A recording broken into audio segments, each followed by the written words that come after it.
Section 2. You will hear a holiday company representative talking to a group of tourists in a large hotel about things they can do during their holiday. First, you have some time to look at questions 11 to 16.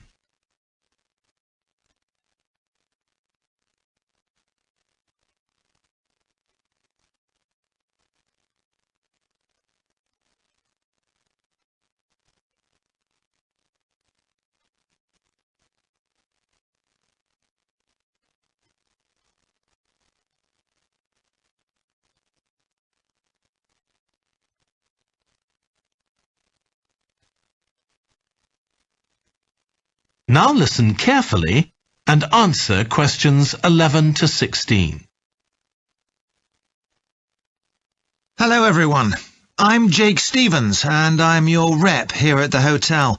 I'm sure you'll all have a great time here. So, let me tell you a bit about what's on offer. I'll start by telling you about some of the excursions that are available for guests. One thing you have to do while you're here is go dolphin watching. On our boat trips, we pretty well guarantee you'll see dolphins. If you don't, you can repeat the trip free of charge. We organise daily trips for just €35. Unfortunately, there aren't any places left for this afternoon's trip, but come and see me to book for later in the week. If you're energetic, I'd recommend our forest walk. It's a guided walk of about 7 kilometres. There'll be a stop halfway, and you'll be provided with a drink and sandwiches. There's some fairly steep climbs up the hills, so you need to be reasonably fit for this one, with good shoes. Oh, and bring a waterproof in case it rains. It's just €25, all-inclusive, and it's every Wednesday.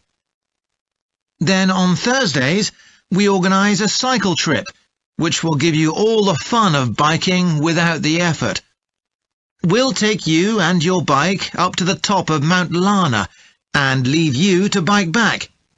It's a 700-metre drop in just 20 kilometres, so this isn't really for inexperienced cyclists, as you'll be going pretty fast. And if it's a clear day, you'll have fantastic views. On our local craft tour, you can find out about the traditional activities in the island. And the best thing about this trip is that it's completely free. You'll be taken to a factory where jewellery is made, and also a ceramics centre. If you want, you can buy some of the products, but that's entirely up to you. The trip starts after lunch on Thursday, and you'll return by 6 p.m. If you're interested in astronomy, you may already know that the island's one of the best places in the world to observe the night sky. We can offer trips to the observatory on Friday for those who are interested. They cost €90 per person, and you'll be shown the huge telescopes and have a talk from an expert who will explain all about how they work. Afterwards, we'll head down to Sunset Beach, where you can have a dip in the ocean if you want, before we head off back to the hotel. Finally, there's horse riding. This is organised by the Equestrian Centre over near Playa Cortino, and it's a great experience if you're a keen horseback rider, or even if you've never been on a horse before. They take you down to the beach, and you can canter along the sand and through the waves. It costs €35, and it's available every day. Before you hear the rest of the talk, you have some time to look at questions 17 to 20.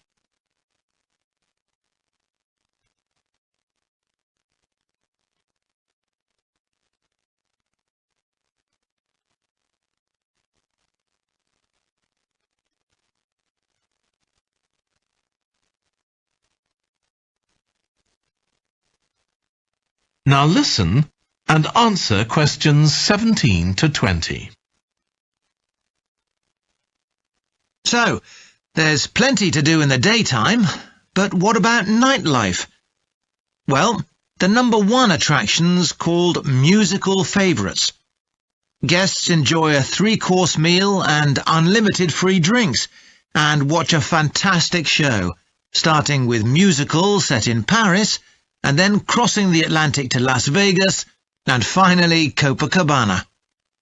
At the end, the cast members come down from the stage, still in their stunning costumes, and you'll have a chance to chat with them.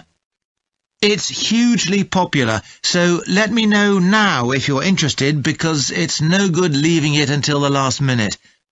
It's on Friday night. Tickets are just €50 each, but for an extra €10, you can have a table right by the stage. If you'd like to go back in time, there's the Castle Feast on Saturday evening.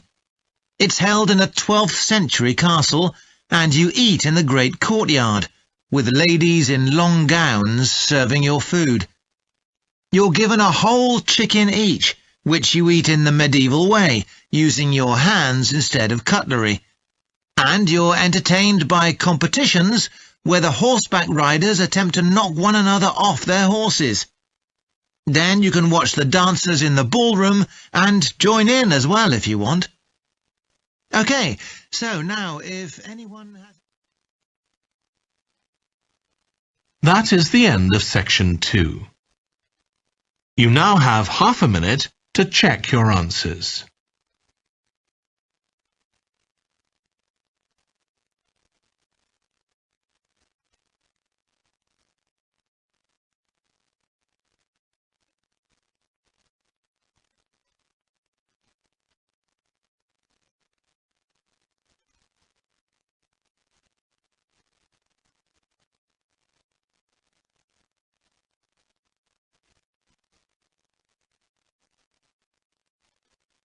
Now turn to section 3.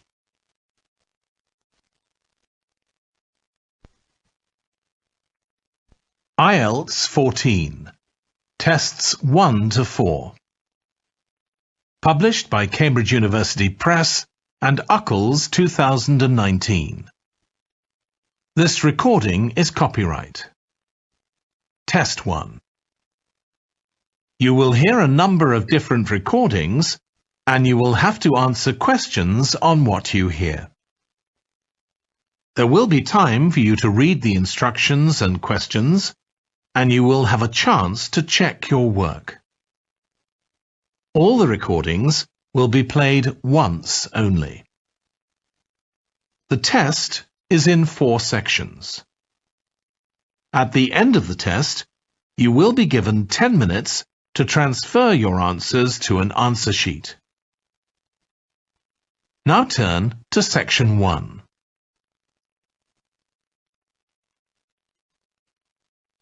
Section 1. You will hear a woman reporting a theft to an officer in a police station. First, you have some time to look at questions 1 to 3.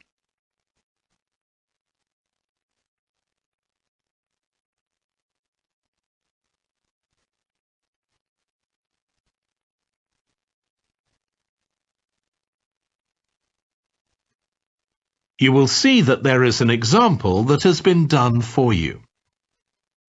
On this occasion only, the conversation relating to this will be played first.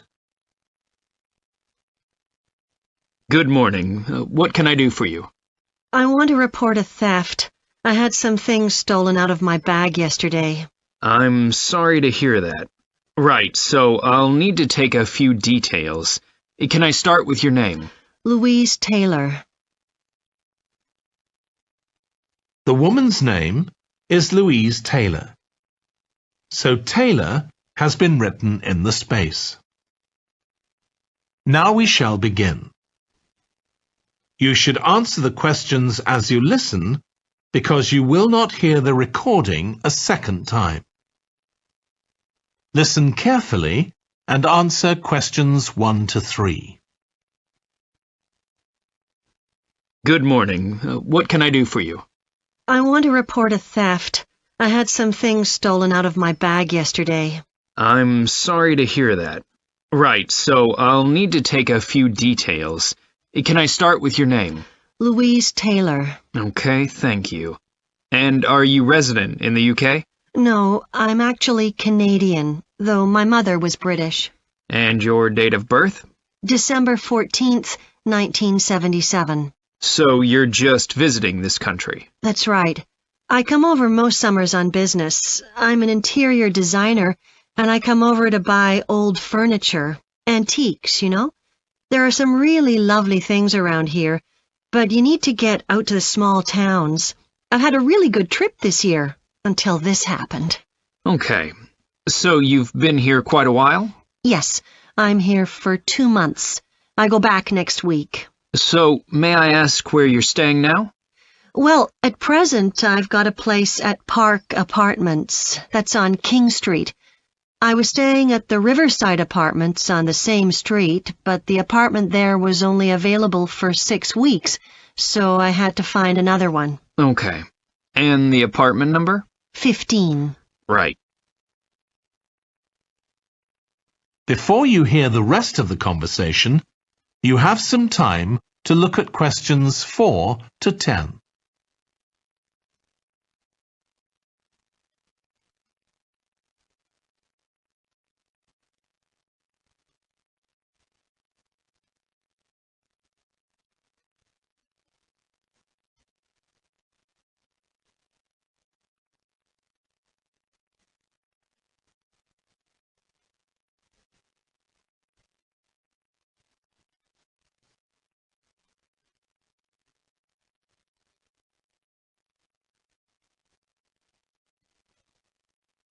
Now listen and answer questions 4 to 10.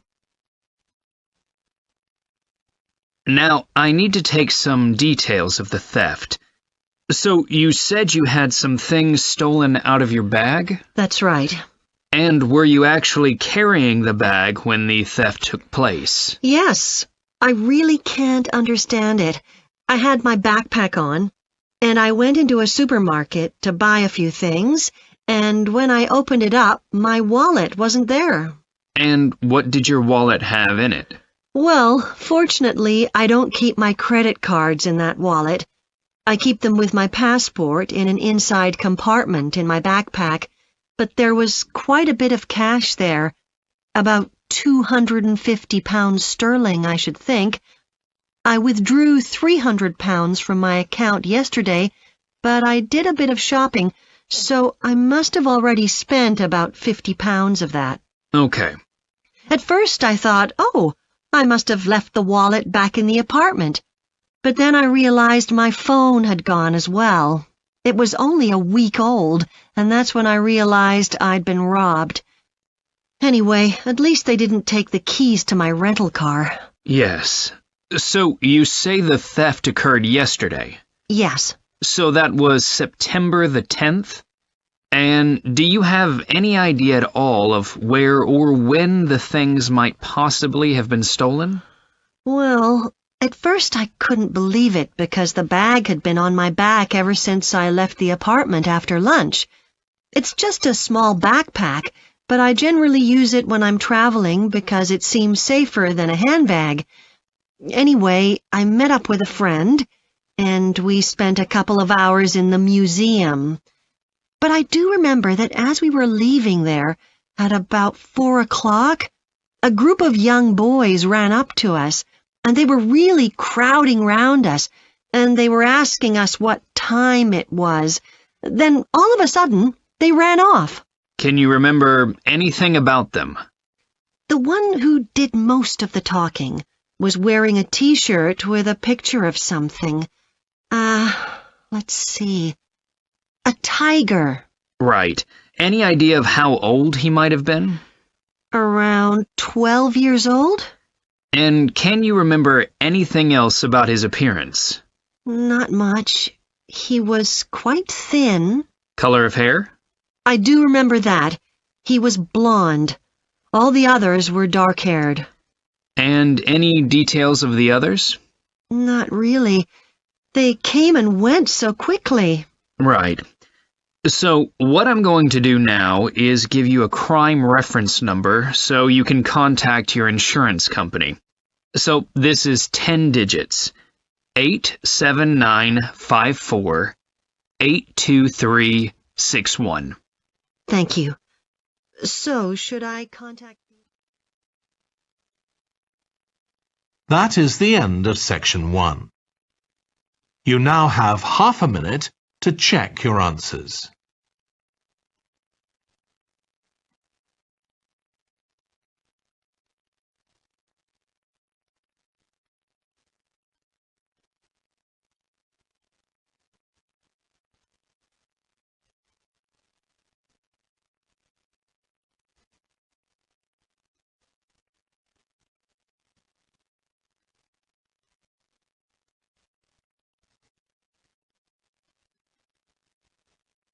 Now turn to section 2.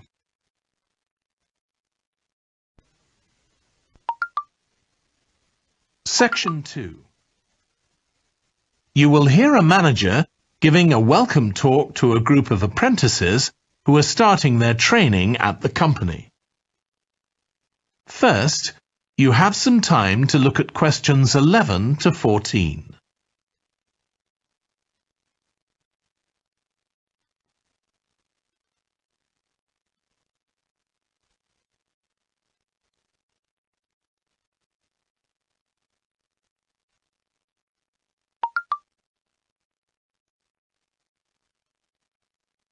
Now listen carefully and answer questions 11 to 14. Good morning, everyone. My name's Janet Parker, and I'm the Human Resources Manager. We're very happy to welcome you to your new apprenticeship. I hope that the next 6 months will be a positive and enjoyable experience for you. I'd like to start with some general advice about being an apprentice. Most of you have very little or no experience of working for a big organisation, and the first week or so may be quite challenging.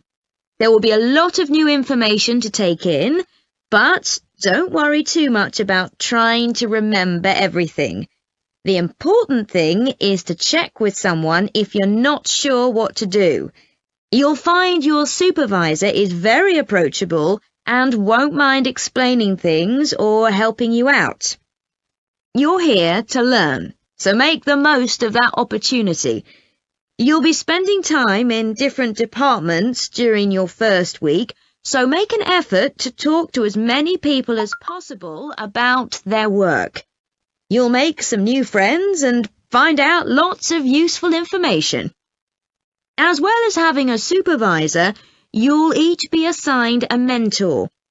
This person will be someone who's recently completed an apprenticeship, and you'll meet with them on a weekly basis. Their role is to provide help and support throughout your apprenticeship. Of course, this doesn't mean they'll actually do any of your work for you. Instead, they'll be asking you about what goals you've achieved so far, as well as helping you to identify any areas for improvement. You can also discuss your more long-term ambitions with them as well. Before you hear the rest of the talk, you have some time to look at questions 15 to 20.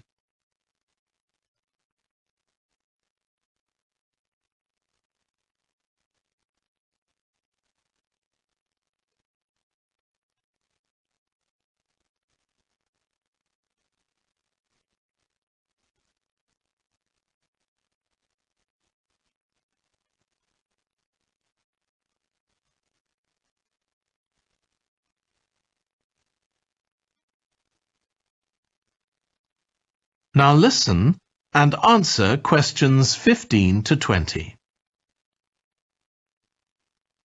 Now, I just want to run through a few company policies for our apprenticeship scheme with you. Most importantly, the internet. As part of your job, you'll be doing some research online, so obviously you'll have unlimited access for that. But please don't use it for personal use. You'll have your own phones for that.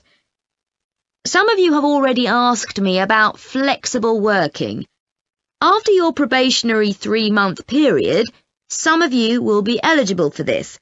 But it will depend on which department you're in and what your personal circumstances are, so please don't assume you'll automatically be permitted to do this. I want to make sure there's no confusion about our holiday policy. Apart from any statutory public holidays, we ask that you don't book any holidays until after your 6-month apprenticeship has finished. Time off should only be taken if you are unwell. Please speak to your supervisor if this is going to be a problem. You'll be expected to work a 40-hour week, but there may be opportunities to do overtime during busy periods. Although you're not required to do this, it can be a valuable experience, so we advise you to take it up if possible. Obviously, we understand that people do have commitments outside work, so don't worry if there are times when you are unavailable. As you know, we don't have a formal dress code here. You may wear casual clothes as long as they're practical. And the only restriction for shoes we have is on high heels for health and safety reasons. Comfortable shoes like trainers are preferable. There's a heavily subsidised canteen on site where you can get hot meals or salads cheaply. Snacks and drinks are also provided, so we've decided to introduce a no-packed lunch policy. This is partly to encourage healthy eating at work and partly to stop people from eating at their workstation, which is unhygienic. Okay, moving on to... That is the end of section 2. You now have half a minute to check your answers.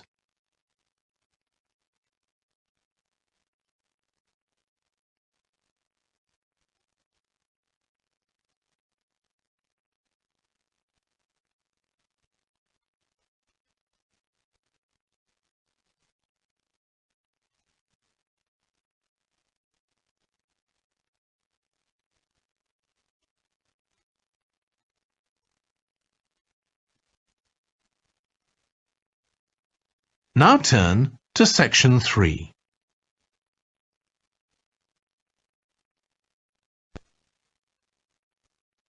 Section 3.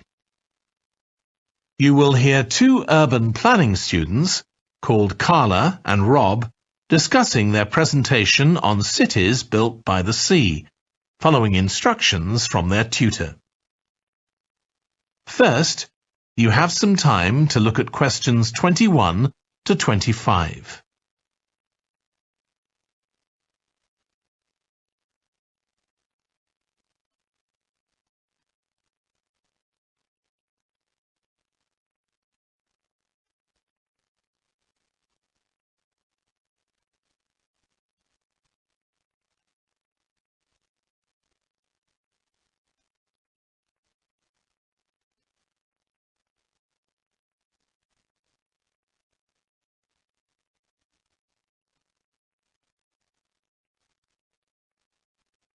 Now listen carefully and answer questions 21 to 25. OK, so what I'd like you to do now is to talk to your partner about your presentations on urban planning. You should have done most of the reading now, so I'd like you to share your ideas and talk about the structure of your presentation and what you need to do next. OK, Rob, I'm glad we chose quite a specific topic, cities built next to the sea. It made it much easier to find relevant information. Yeah, and cities are growing so quickly. I mean, we know that more than half the world's population lives in cities now. Yeah, though that's all cities, not just ones on the coast. But most of the biggest cities are actually built by the sea. I'd not realised that before. Nor me. And what's more, a lot of them are built at places where rivers come out into the sea, but apparently this can be a problem. Why? Well, as the city expands, agriculture and industry tend to spread further inland along the rivers, and so agriculture moves even further inland up the river. That's not necessarily a problem, except it means more and more pollutants are discharged into the rivers. So these are brought downstream to the cities? Right. Did you read that article about Miami on the east coast of the USA? No. Well, apparently back in the 1950s, they built channels to drain away the water in case of flooding. Sounds sensible. Yeah, they spent quite a lot of money on them, but what they didn't take into account was global warming.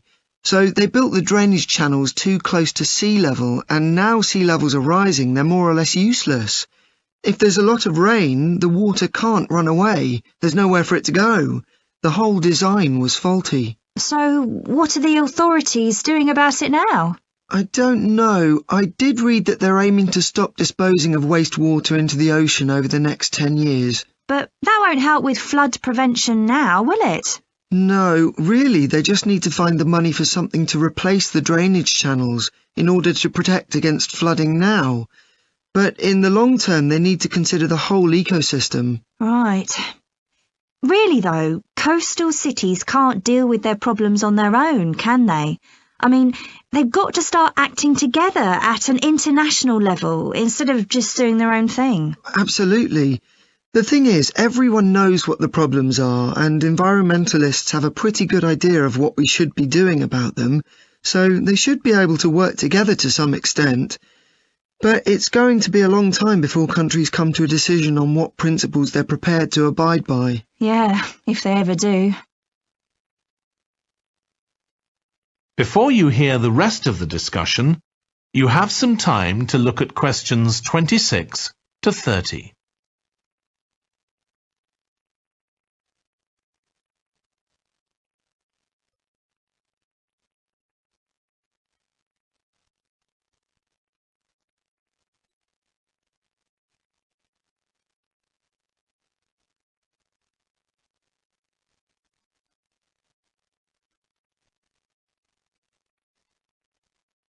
Now listen and answer questions 26 to 30.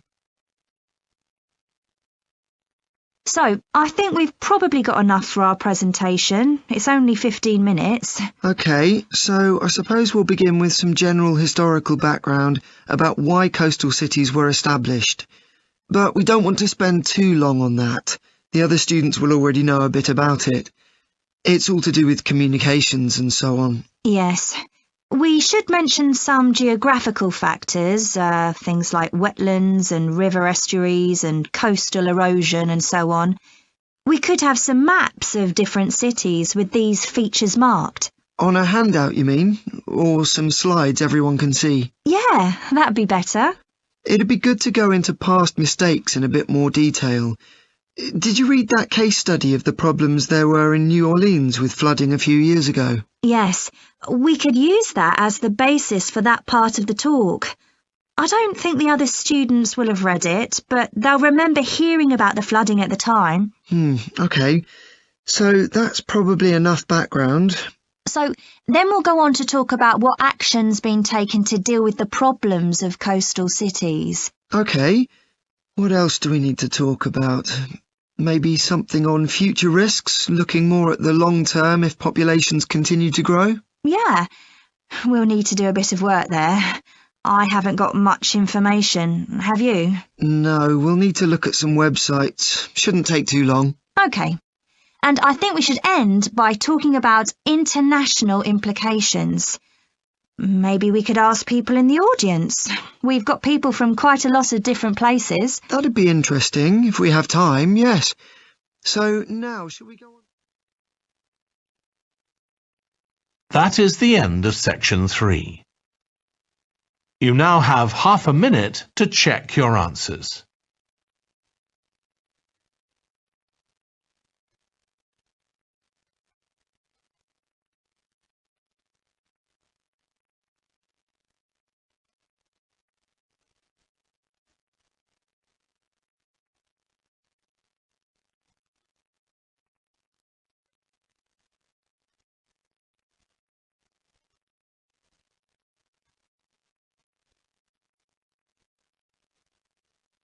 Now turn to section 4.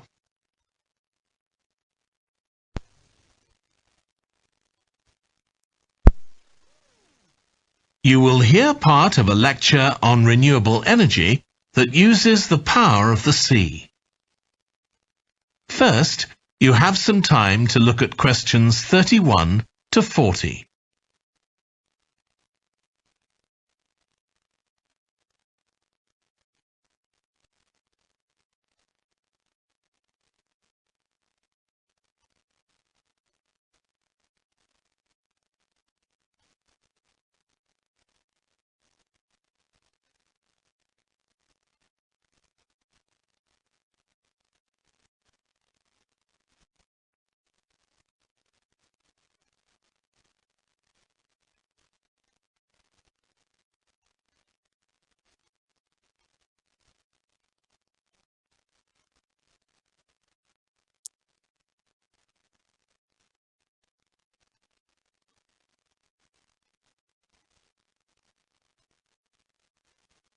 Now listen carefully and answer questions 31 to 40.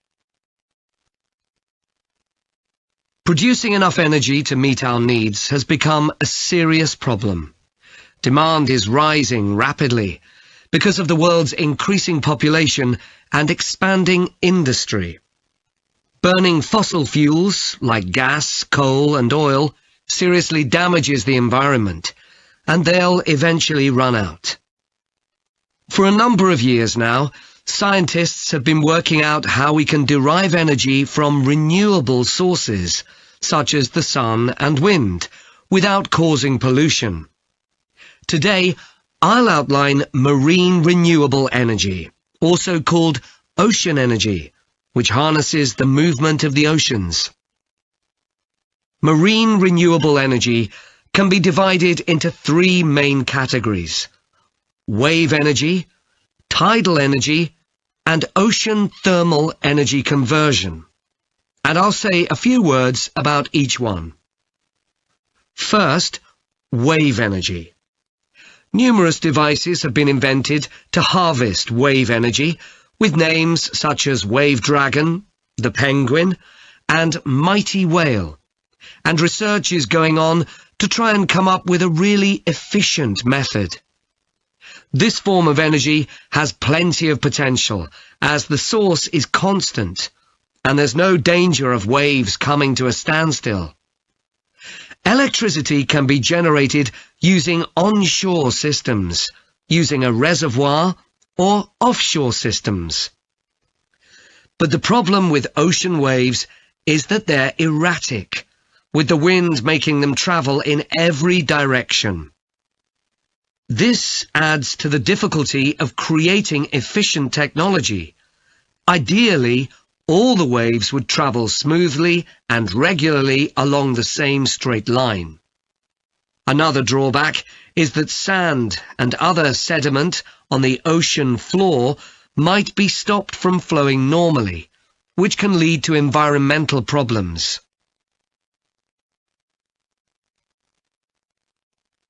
The second category of marine energy that I'll mention is tidal energy. One major advantage of using the tide rather than waves as a source of energy is that it's predictable. We know the exact times of high and low tides for years to come. For tidal energy to be effective, the difference between high and low tides needs to be at least 5 meters. And this occurs naturally in only about 40 places on Earth. But the right conditions can be created by constructing a tidal lagoon, an area of seawater separated from the sea. One current plan is to create a tidal lagoon on the coast of Wales. This will be an area of water within a bay at Swansea, sheltered by a U-shaped breakwater, or dam, built out from the coast. The breakwater will contain 16 hydro turbines, and as the tide rises, water rushes through the breakwater, activating the turbines, which turn a generator to produce electricity. Then, for 3 hours as the tide goes out, the water is held back within the breakwater, increasing the difference in water level until it's several meters higher within the lagoon than in the open sea. Then, in order to release the stored water, gates in the breakwater are opened. It pours powerfully out of the lagoon, driving the turbines in the breakwater in the opposite direction and again generating thousands of megawatts of electricity. As there are 2 high tides a day, this lagoon scheme would generate electricity 4 times a day, every day, for a total of around 14 hours in every 24, and enough electricity for over 150,000 homes. This system has quite a lot in its favour. Unlike solar and wind energy, it doesn't depend on the weather. The turbines are operated without the need for fuel, so it doesn't create any greenhouse gas emissions, and very little maintenance is needed. It's estimated that electricity generated in this way will be relatively cheap, and that manufacturing the components would create more than 2,000 jobs, a big boost to the local economy. On the other hand, there are fears that lagoons might harm both fish and birds, for example by disturbing migration patterns and causing a build-up of silt, affecting local ecosystems. There are other forms of tidal energy, but I'll go on to the third category of marine energy, ocean thermal energy conversion. This depends on there being a big difference in temperature between surface water and the water a couple of kilometres below the surface, and this occurs in tropical coastal areas. The idea is to bring cold water up to the surface using a submerged pipe. The concept dates back to 1881, when... That is the end of section 4. You now have half a minute to check your answers.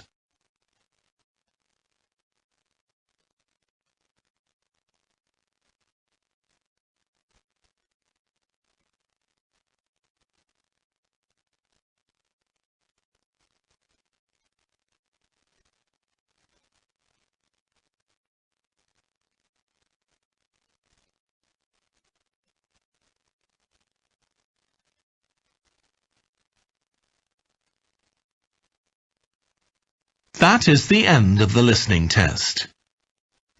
In the IELTS test, you would now have 10 minutes to transfer your answers to the answer sheet.